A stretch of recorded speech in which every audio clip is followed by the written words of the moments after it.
एड्यूरेव में आपका स्वागत है। आज हम भारत की स्ट्रेटेजिक पॉलिसीज, उनके जियोपॉलिटिकल असर और गवर्नेंस से जुड़े ट्रेड ऑफ्स यानी लेन देन की गहराई से पड़ताल करेंगे।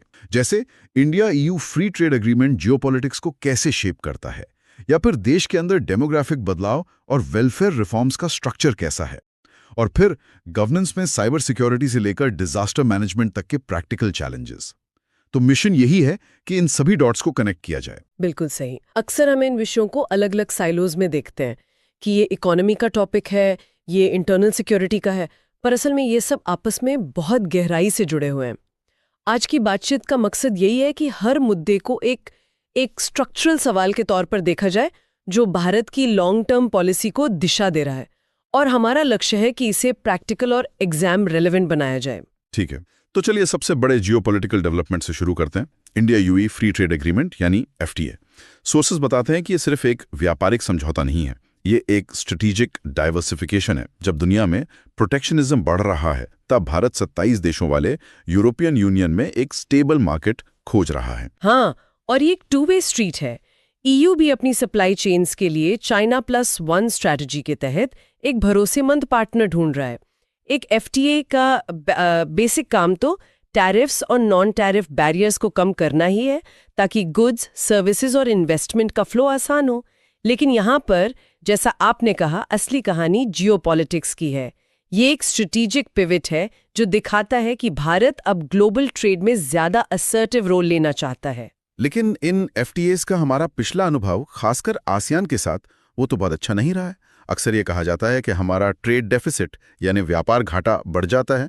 तो इस बार क्या अलग है, और इसमें सबसे बड़ा ट्रेड ऑफ क्या है? आपने बिल्कुल सही नब्ज पकड़ी है। यही सबसे बड़ा ट्रेड ऑफ है, मार्केट एक्सेस और ट्रेड डेफिसिट के रिस्क के बीच का संतुलन। जापान और आसियान के साथ हुए पुराने समझौतों ने हमें सिखाया कि सिर्फ दरवाजे खोल देना काफी नहीं होता। मार्केट एक्सेस मिलने से इंपोर्ट भी उतनी ही तेजी से बढ़ सकता है, और अगर वो एक्सपोर्ट से ज्यादा हो जाए तो हमारी डोमेस्टिक मैन्युफैक्चरिंग को नुकसान पहुंचता है। और यहीं पर रूल्स ऑफ ओरिजिन जैसे टेक्निकल टर्म्स आते हैं, जो सुनने में तो बहुत कॉम्प्लेक्स लगते हैं। आम भाषा में इसका क्या मतलब है, और ये इतना जरूरी क्यों है? अच्छा सवाल है। देखिए, इसे ऐसे समझिए कि रूल्स ऑफ ओरिजिन किसी प्रोडक्ट का पासपोर्ट है। पासपोर्ट? हाँ, पासपोर्ट। ये पक्का करता है कि जो सामान ईयू से ड्यूटी फ्री आ रहा है वो सच में वहीं बना है। ऐसा ना हो कि किसी तीसरे देश, मान लीजिए चीन, से होकर बस ईयू का ठप्पा लगाकर भारत में डंप किया जा रहा हो। अच्छा। अगर ऐसा होने लगे तो एफटीए का मकसद ही खत्म हो जाएगा, है ना? और हमारे लोकल प्रोड्यूसर्स को अनफेयर कंपटीशन झेलना पड़ेगा।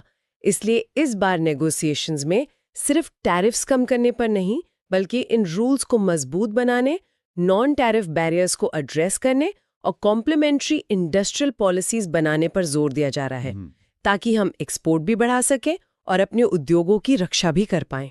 बिल्कुल। और ये उद्योग और इनके उपभोक्ता आखिर हैं कौन? हमारे देश के लोग।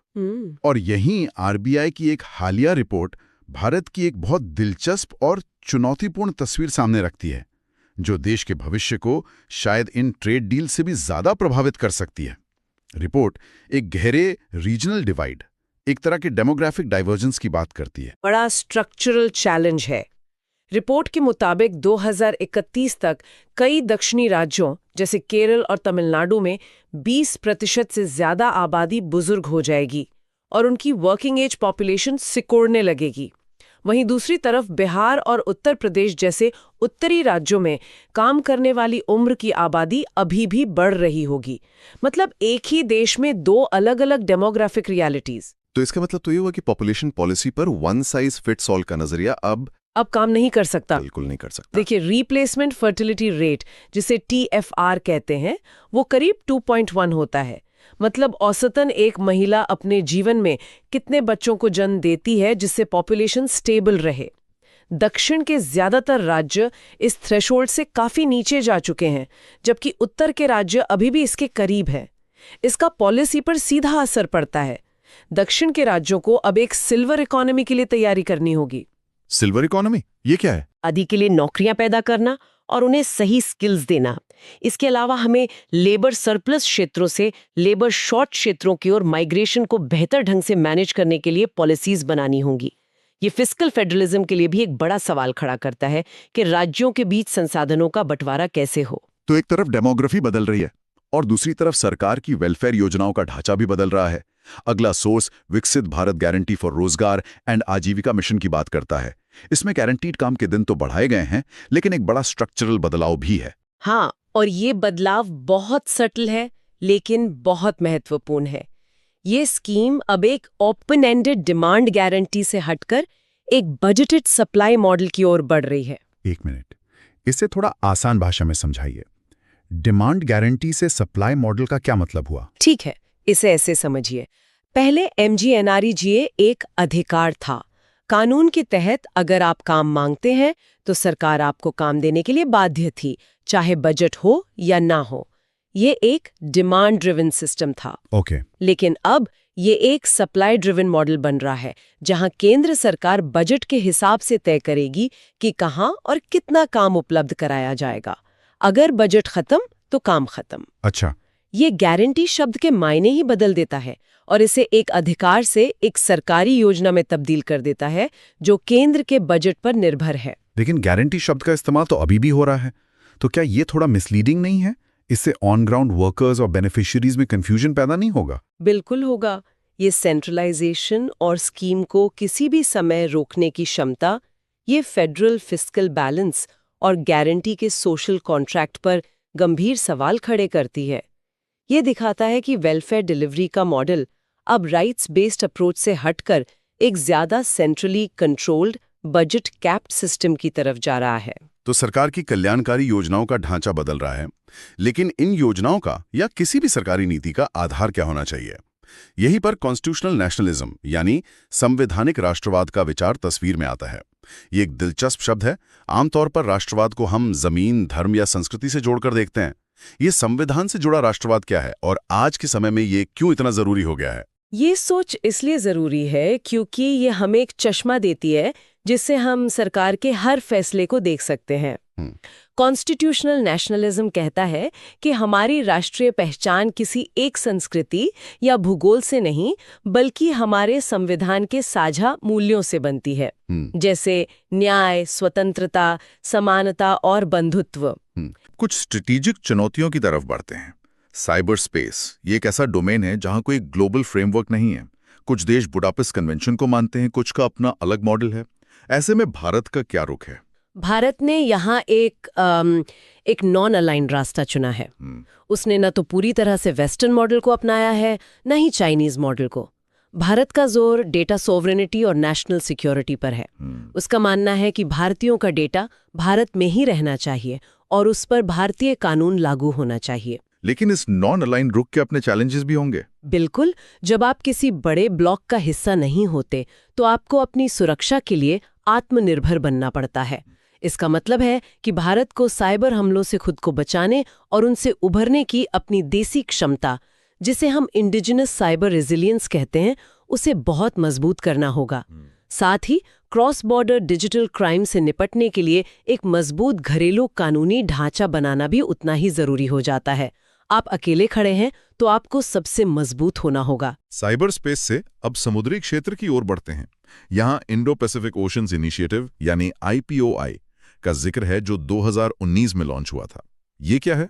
IPOI भारत का एक बहुत ही स्मार्ट डिप्लोमेटिक मूव है। ये एक वॉलंटरी नॉन ट्रीटी प्लेटफॉर्म है।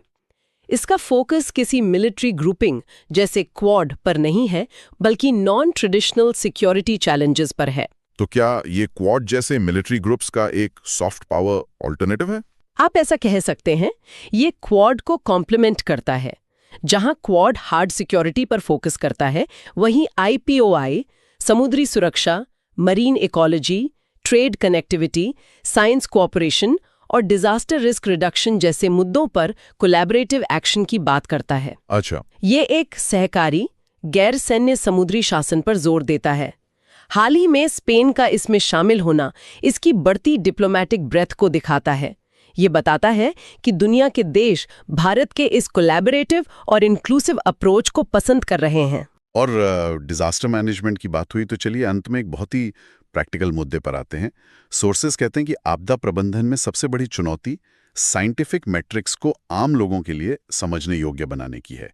ये ट्रांसलेशन गैप क्या है? ये गैप बहुत खतरनाक हो सकता है। सोचिए, मौसम विभाग कहता है 100 किलोमीटर प्रति घंटे की रफ्तार से हवाएं चलेंगी। एक शहरी व्यक्ति के लिए ये एक आंकड़ा है, लेकिन तट पर बैठे एक मछुआरे के लिए इसका मतलब है कि उसकी नाव पलट सकती है, उसकी जान जा सकती है और उसके परिवार की महीनों की कमाई डूब सकती है। हमें इस मछुआरे की भाषा में बात करनी होगी। इसी तरह लॉस और डैमेज जैसे शब्दों का मतलब ग्लोबल नेगोशिएटर्स, लोकल कम्युनिटीज और फील्ड वर्कर्स के लिए बिल्कुल अलग-अलग हो सकता है। एक नेगोशिएटर के लिए ये अरबों डॉलर का आर्थिक आंकड़ा है, लेकिन एक किसान के लिए ये उसकी पूरी जिंदगी की जमा पूंजी और आजीविका का नुकसान है। तो इस गैप को भरने का समाधान क्या है? समाधान है हाइपर लोकलाइजेशन ऑफ वार्निंग्स, मतलब चेतावनियों को बहुत स्पेसिफिक और लोकल कॉन्टेक्स्ट में देना होगा। हमें लाइवलीहुड सेंट्रिक मैट्रिक्स का इस्तेमाल करना होगा। सिर्फ ये नहीं बताना कि कितना नुकसान हुआ, बल्कि ये बताना कि कितने बुनकरों की रोजी रोटी छिन गई या कितने मछुआरे अब समुद्र में नहीं जा पाएंगे। सही। और सबसे जरूरी, रीजनल भाषाओं में बिहेवियरल नजेस का इस्तेमाल करना होगा। लोगों को छोटे छोटे आसान तरीकों से बताना कि वो खुद को कैसे बचा सकते हैं, ताकि समुदाय नुकसान बढ़ने से पहले ही एक्शन ले सकें। ठीक है, तो आज की चर्चा काफी विस्तृत रही। अगर हम मुख्य स्ट्रेटेजिक टेकअवेज को समराइज करें तो क्या होंगे? जरूर। पहला, इंडिया EU FTA भारत की स्ट्रेटेजिक डाइवर्सिफिकेशन का एक हिस्सा है, लेकिन इसमें ट्रेड डेफिसिट का रिस्क है, जिसे रूल्स ऑफ ऑरिजिन जैसे सेफगार्ड से मैनेज करना होगा। भारत की डेमोग्राफिक पॉलिसी अब स्टेट स्पेसिफिक होनी चाहिए। दक्षिण में सोशल सिक्योरिटी और सिल्वर इकोनॉमी पर फोकस, और उत्तर में जॉब क्रिएशन पर। बिल्कुल। तीसरा, वेलफेयर रिफॉर्म का मॉडल अब राइट स्पेस से हटकर सेंट्रली कंट्रोल्ड बजट कैप्ड हो गया है, जो गारंटी की परिभाषा बदल रहा है। और चौथा, साइबर स्पेस में नॉन अलाइंड रहने का मतलब है कि डोमेस्टिक लीगल और टेक्निकल रेजिलियंस हमारी टॉप प्रायोरिटी होनी चाहिए। ये एक बेहतरीन समरी है। हर पॉलिसी एक ट्रेड ऑफ के साथ आती है। बिल्कुल। आज की चर्चा का सार यही है कि भारत की नीतियां कई जटिल आंतरिक और बाहरी दबावों के बीच संतुलन बनाने की एक निरंतर कोशिश हैं। ऐसे ही और गहन विश्लेषण और UPSC कंटेंट के लिए एडुरेव ऐप को प्ले स्टोर और iOS ऐप स्टोर से डाउनलोड करें।